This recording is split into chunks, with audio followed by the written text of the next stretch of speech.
You're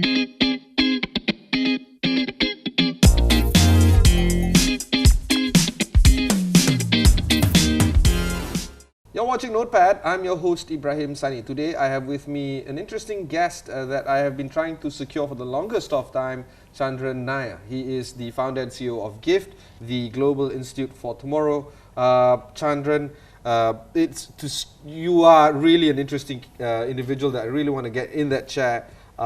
You have been featured by a lot of speakers. There's a lot of conferences that you speak at. And you're one of those rare Malaysians that keep flying the Malaysian flag high across the globe. And it's timely because today the Prime Minister has recently gave some updates about the anti-corruption committee. This is again another fascination of how we intend to combat corruption. The anti-corruption facet has multiple faces, and it seems that every single year we have a new way of combating it. Yet, Transparency International doesn't rate us or rank us quite highly. We're still, floating somewhere there. How do we deal with corruption? Well, firstly, thank you for having me on the show. And yes, I try and fly the Malaysian flag. It's not easy, given what's happened over the last few years. But it feels a bit better now. I used to sort of joke that I'd pretend I'm from Malawi or Maldives, but now I can say I'm from Malaysia. But so yeah, I mean, in terms of the corruption issue, I'm not sure what the Prime Minister is announcing today. So anything that strengthens our resolve to attacking corruption is a good thing. But I think what we need to be very careful about, and Malaysia tends to be good at it, is just creating institutions which are toothless and don't do anything. And that, I think, is a problem we have of creating facades. So I think we have to go after this very seriously. So to answer your question very quickly, I think we need to address some very hard truths. So the corruption in our country is rooted in essentially what I would broadly call a rent-seeking economy. Our economy is essentially rooted in rent-seeking activity, and it's then steeped in how our political structures are as well. What do you mean by, I know rent-seeking, but what are the examples that you can flesh out? Oh, well, numerous. I mean, the lack of oversight, essentially, and the patronage system. But an example would be, something dear to my heart is how land use is carried out in this country. Every time I come to Malaysia and I read the newspapers, there'll be another. And thankfully these are being exposed, but whether action is being taken, but how, our forest land, etc., is just being ripped apart, mining in places that people are not supposed to, developments in various areas where people, because they have access, are able to do this. So rent seeking is essentially, in my view, the ability for elites to essentially extract wealth from the nation without abiding by existing rules, and the inability of the state to essentially enforce or even anticipate rules that we need to put place that do not allow elites to essentially extract wealth where they are not, and from business models that are not permissible. So every country has elites. No matter how you slice and dice it, there's going to be that 1%, 10%, you name it. Yes. But how? But it's not a problem of elites as per se as a class, and we can talk about elites.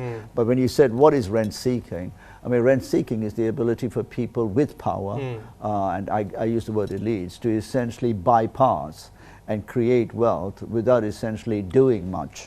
It's hilarious when you say that there's no oversight and all that. On paper we have plenty of oversight. We have this board and that board, and some jawatan kuasa somewhere. It's crazy, right? And yet corruption cases keep on coming up. But that's a feature of a rent-seeking economy. MACC, where you have, you have facades, you have boards.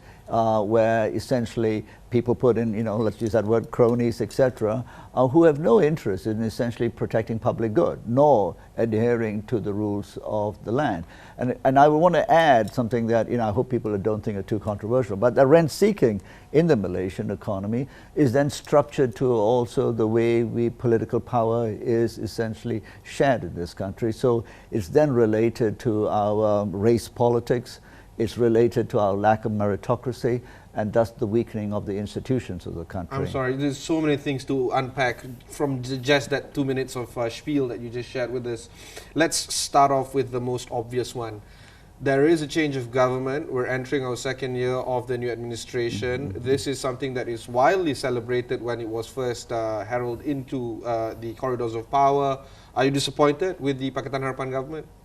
Well, I just want to say I was the first person to write an op-ed in the international media the day after the election. Was it SCMP or South China Morning Post? No, don't write for comics. No, I'm just kidding. But no, I wrote it for the FT, which is becoming a bit of a comic sometimes, but for the FT, and I celebrated this because I thought everyone had predicted that there would be a turmoil of some sort, that might be a coup, and the Malaysian institutions stood up, which is a credit. And the Malaysian people also stood up. And that is a real credit to Malaysia.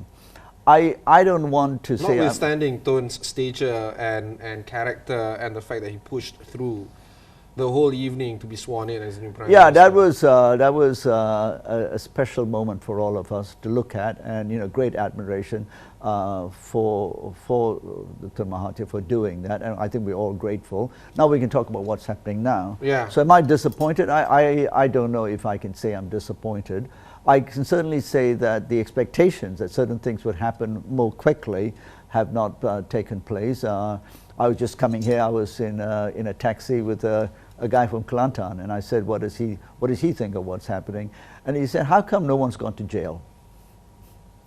And I think that's a kind of interesting thing, and I don't want to in any way suggest that I understand all the ramifications of the legal cause.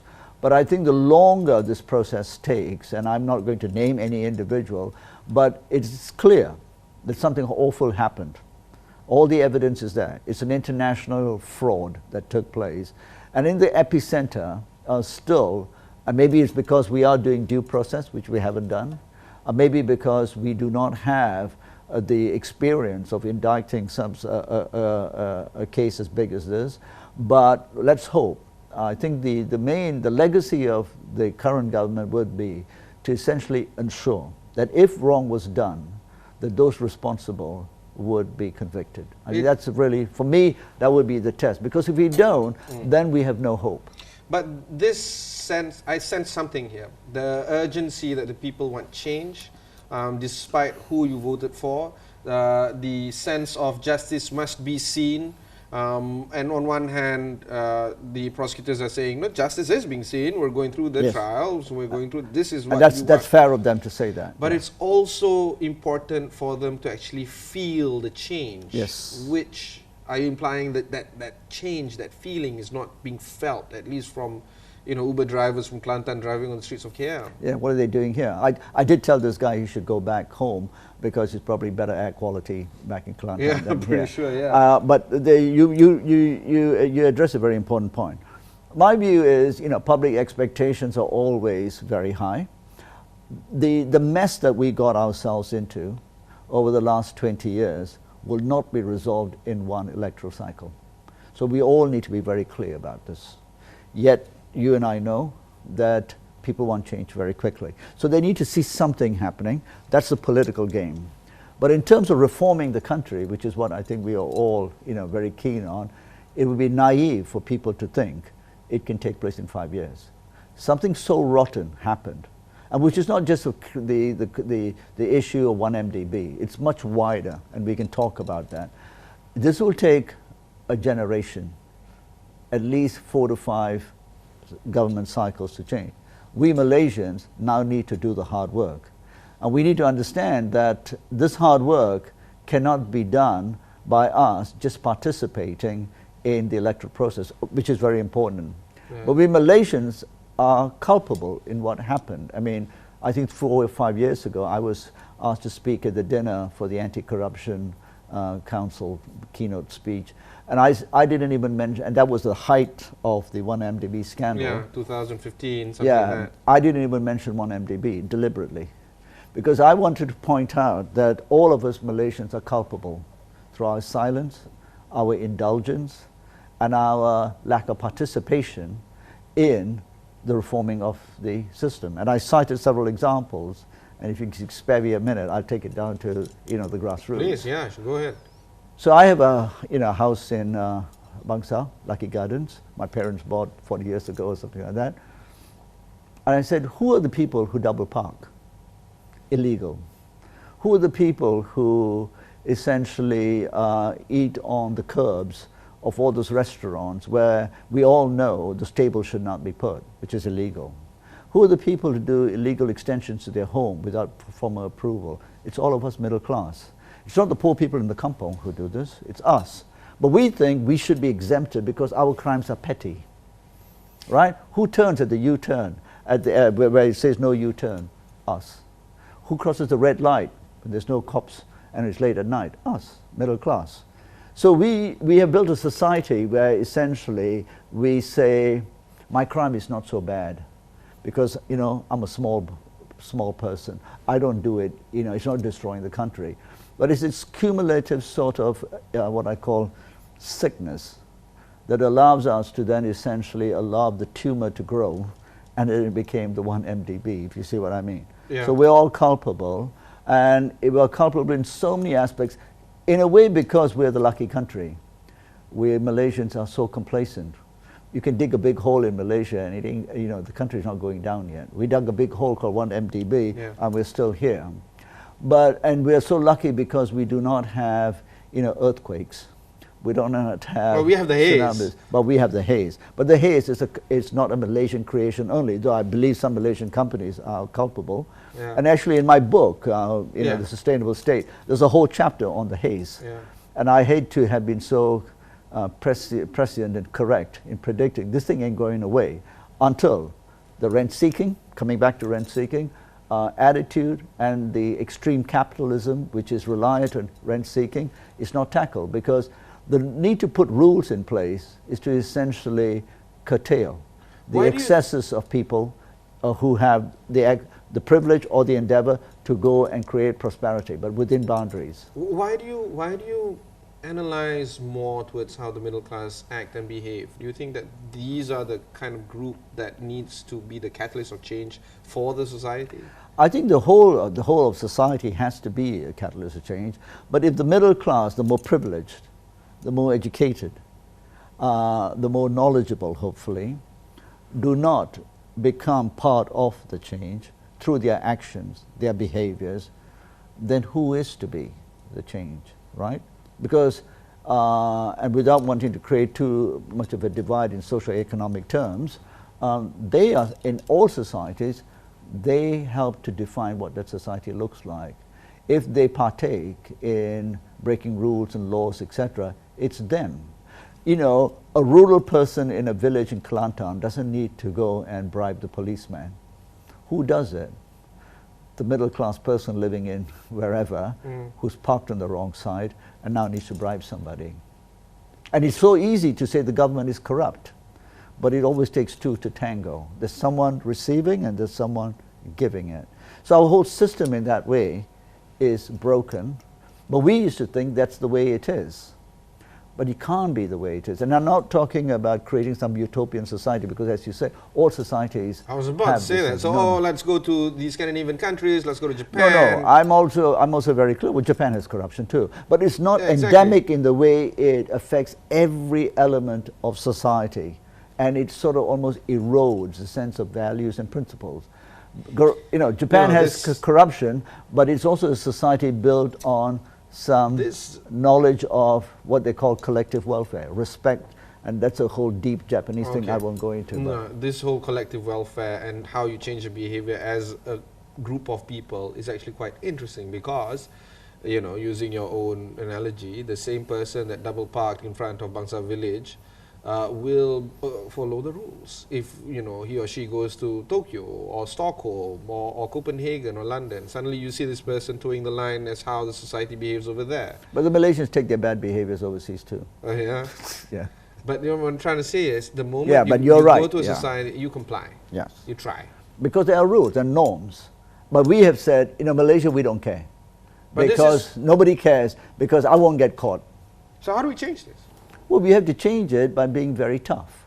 Is it education? I think it's education and laws. I don't want to, because I think Malaysians are quite sensitive, but allow me a minute to compare us with Singapore. Yeah. Right? So Singapore was very tough. There was a guy called Lee Kuan Yew who 40 years ago said, if you smoke a cigarette and you throw the butt on the street, we will fine you. So I think there was an anticipation and knowledge of the culture of his people at that stage. And awareness, I've got to start with the things that will stick in people's mind to change the way they think. Today, no Singaporean will think about that. And then the education followed, etc. But we have not really, because in a way, he had a vision of what that country should look like. And in my view, with all due respect to all the people, can anyone tell me what is the vision of Malaysia? I don't think we have a vision. This fantastic place with so much resources, so much luck, such a small population, no volcanoes, etc. We got lazy. We got complacent. We don't have a vision.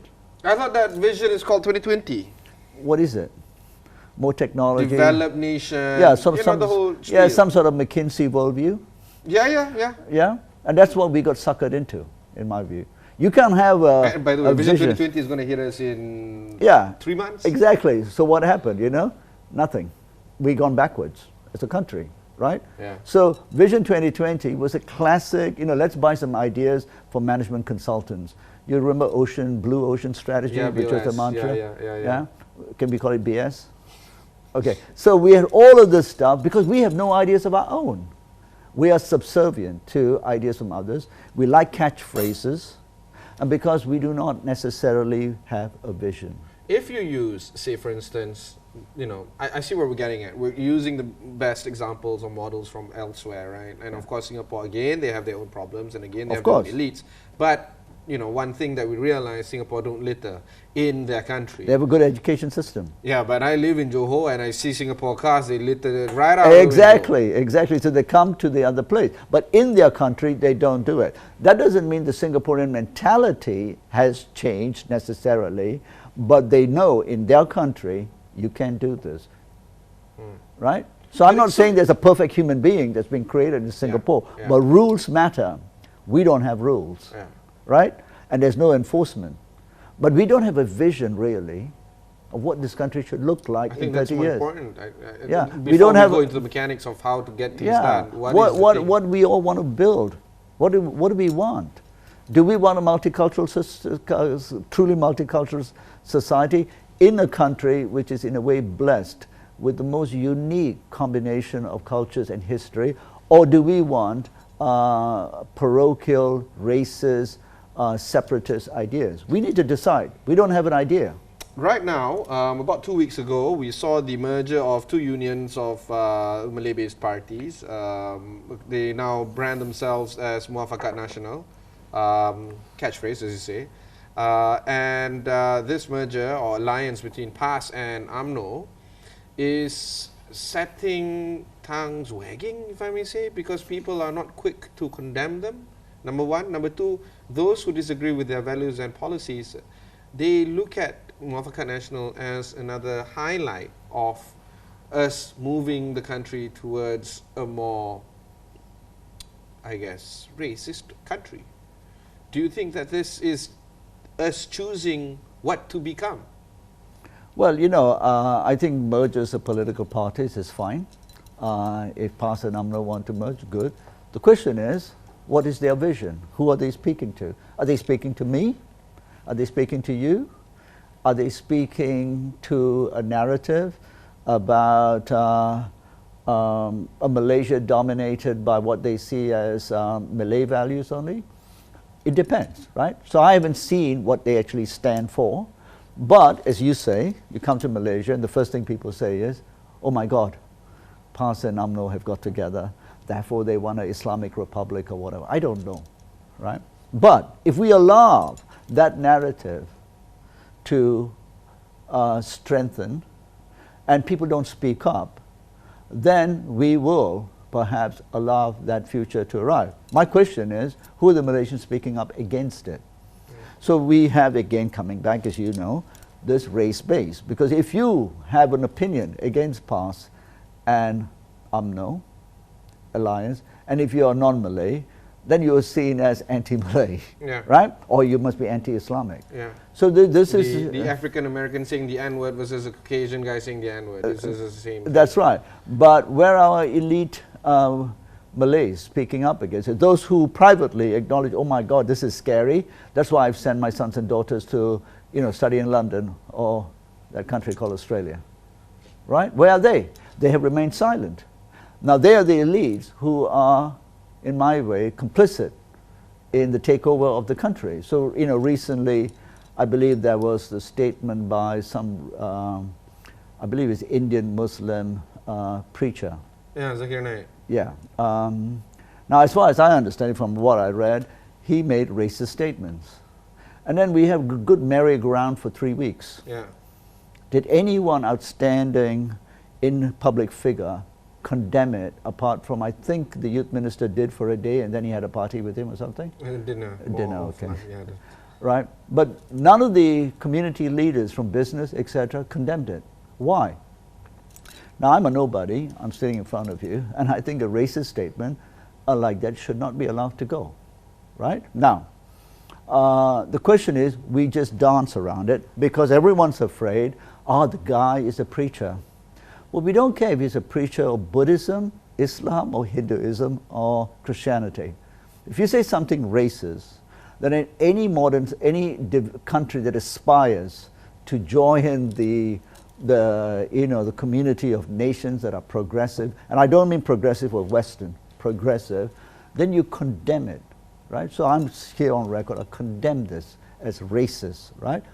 But then we have no means by which we take action, right? So I checked, and please correct me if I'm wrong, so we have anti-corruption agents.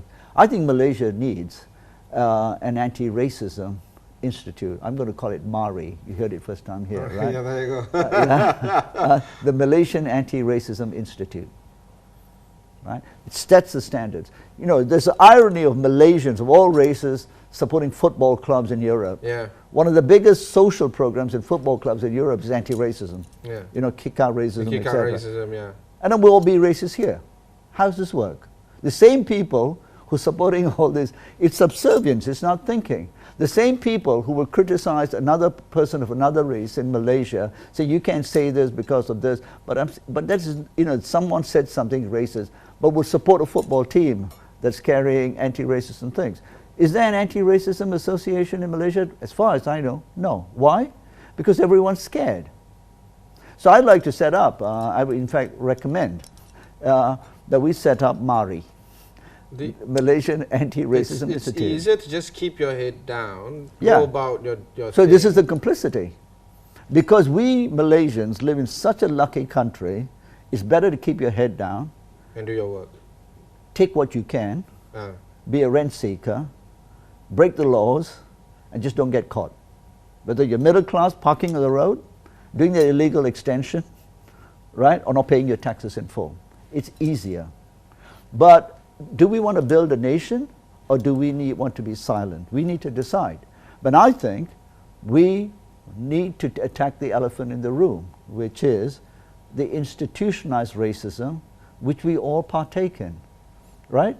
And we need to address that. But there's no institution in Malaysia for this, right? We need to set the standards. What is unacceptable? Given the fact that we are creating institutions left, right, and center. Yeah, we're very good at it. So let's do this. I'm ready to head it up, anybody listening? But we need to do these things so that we create awareness. You cannot talk about the economy. You cannot talk about AI and we want to be all of this. Industry 4.0. Yeah, all this. And when you essentially got a fourth world, third world mentality. Fourth world.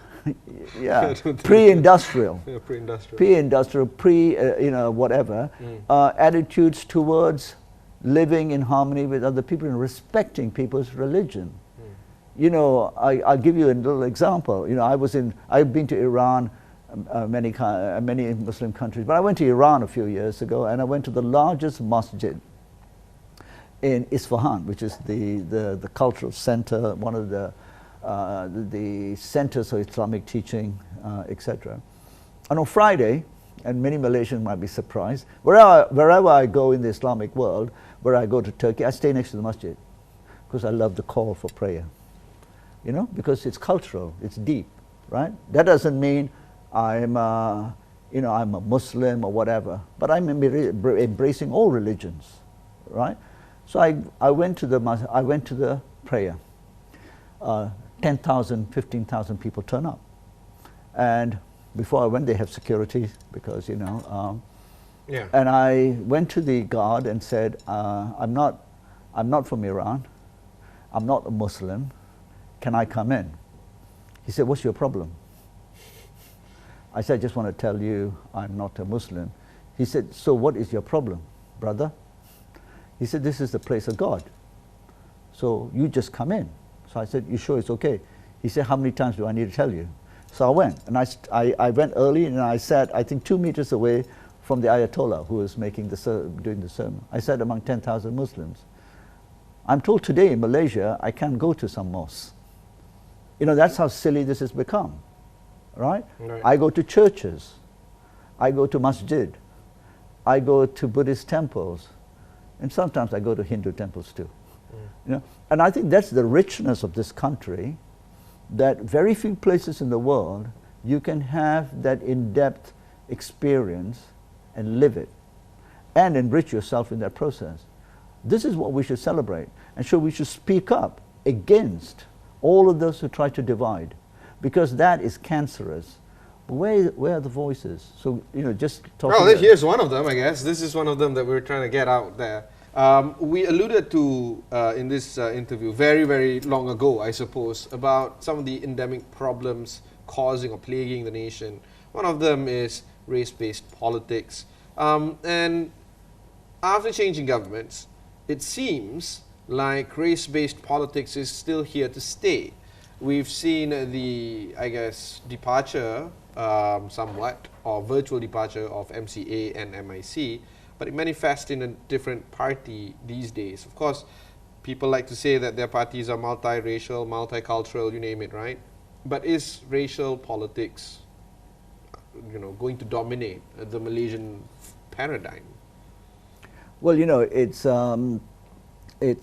firstly important to acknowledge we are a multicultural society in a very unique way. I've, like other Malaysians, I hope, I assume I've traveled very widely, and of course I lived in multicultural society, but Malaysia is unique, and that's where the celebration should take place.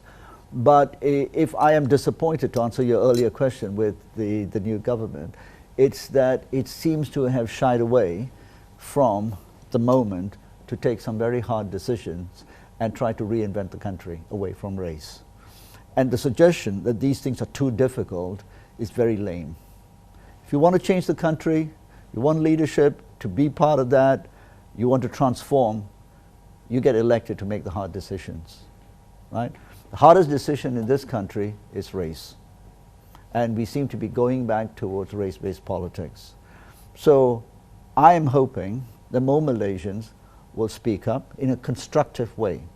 So my simple argument, and we could talk an hour about this, is essentially race-based politics, in my view, has essentially disenfranchised the race that it was supposed to help, the Malays. So race-based politics, in my view, has essentially made the more poorer Malays disenfranchised from the real economy. But this is a structural problem as well. This is not an overnight issue. When you don't, we had 40 years to fix this, and we haven't fixed it because we focused on race. But you see, politicians continue to make populist decisions. It's just mathematics. Because if you make the hard decisions, while it may work in the long run, it might hit you hard in the next 5 years. Yeah, well, you then live with the politicians you have. So come back to your question, you know, no country can escape the reality of good leadership. If you have leadership that essentially is purely populist and populism based on race, then it's always going to survive. But if you have leadership that essentially says, there's an element of populism, but I'm serving the nation as a whole, then we get blessed with a different future, right? So why don't we make populist statements based on let all poor Malaysians be lifted out of poverty, irrespective of race. I can't see, and let's be very frank, I can't see a Malay majority base resenting that idea. Why would poor Malays resent that? Because the others are not that large numbers.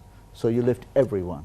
So let's make if you want to be populist, let's be populist, and let's say let's lift all the poor Malaysians out. I'll be the first to line up if that is the agenda, right? Now, but we don't have politicians who have even arisen from that sort of, can I call it, cesspool of division, race, and the inability to forge a narrative that brings people together. And that is the mediocrity we're stuck in.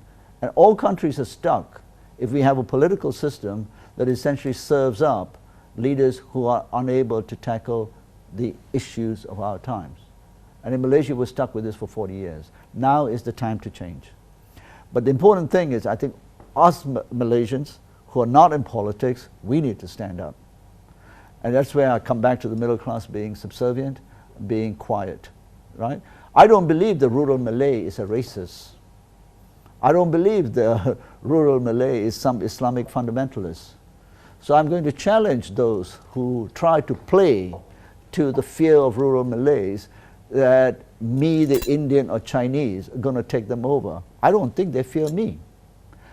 They fear because this someone else has said, you need to fear that guy, right? So they use derogatory terms like pendatang and all of that. I'm going to start a movement actually called Saya Pendatang, You Dari Mana. If you see what I mean. So there's two things that you're starting as of lots of things. But my point is we have to challenge race-based politics, and we cannot remain quiet. The Chinese and Indians in this country are so afraid to challenge it, but at every dinner they're all complaining, right? No use. You got to come out here and speak. I don't think I'm going to jail.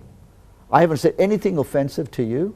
I haven't accused Malays of anything, Chinese of anything, or Indians of anything. I can accuse the Indians, no one will put me to jail.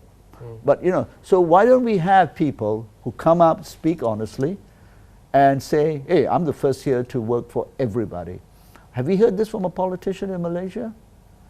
Explicitly, day in and day out. No, because they're weak. They're unable to intellectually confront the political and economic system in which they are entrenched, and which they are essentially party to, you know, protecting their own interests.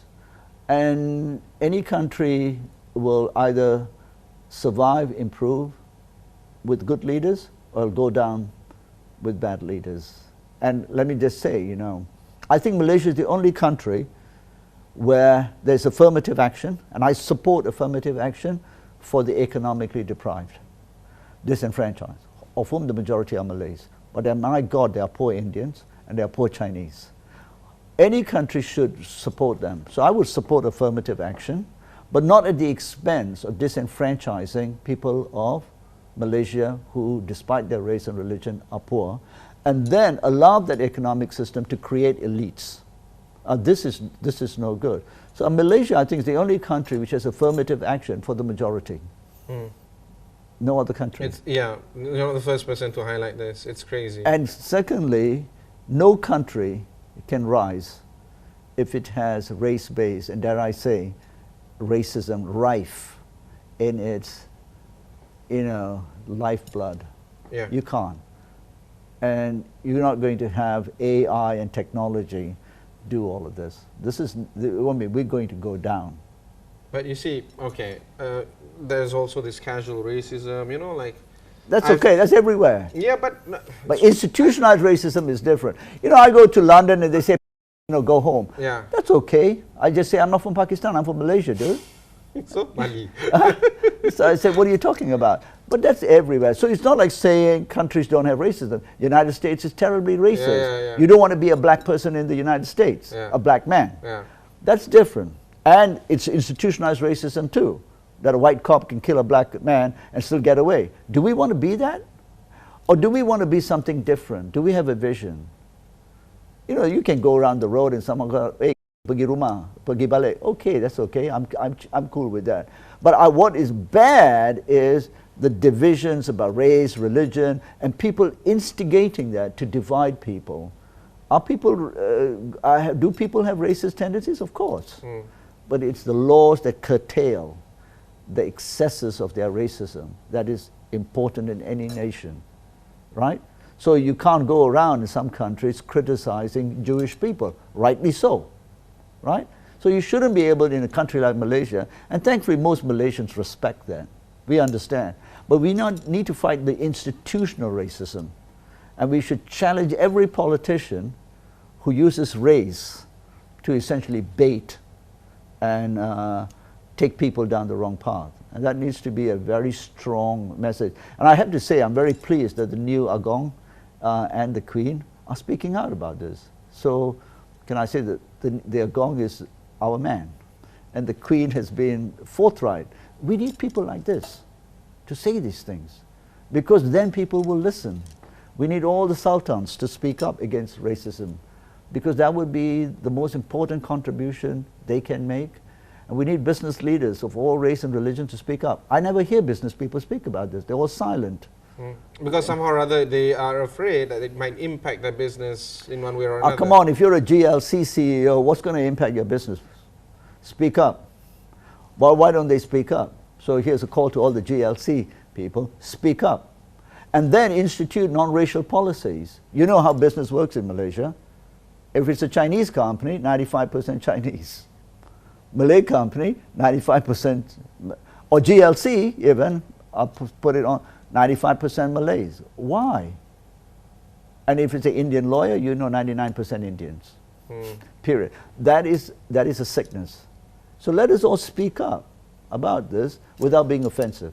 There's also this big movement right now going on Facebook,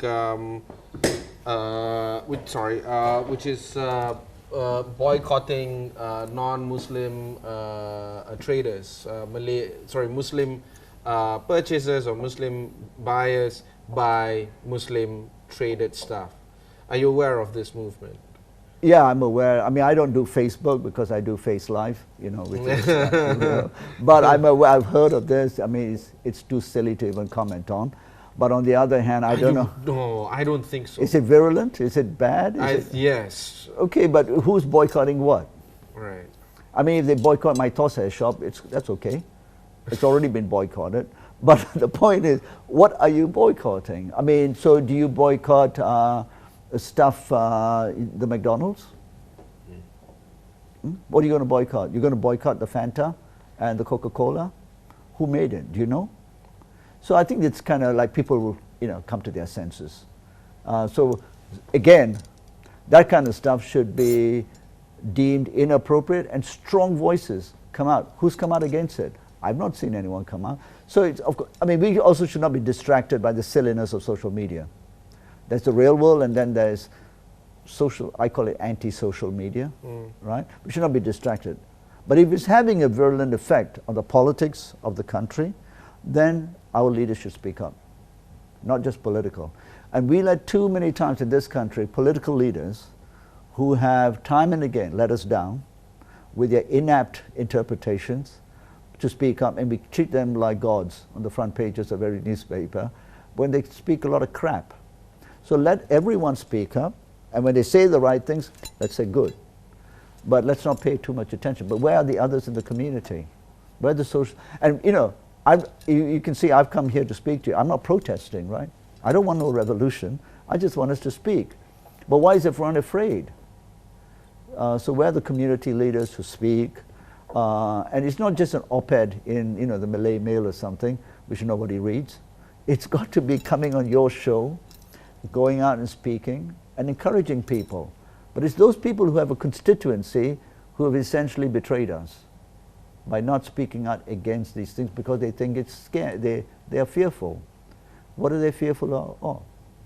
I think that's really the culture of fear we have in this country about race and religion. We need to disarm that fear, that stigma, because who's going to put me in jail?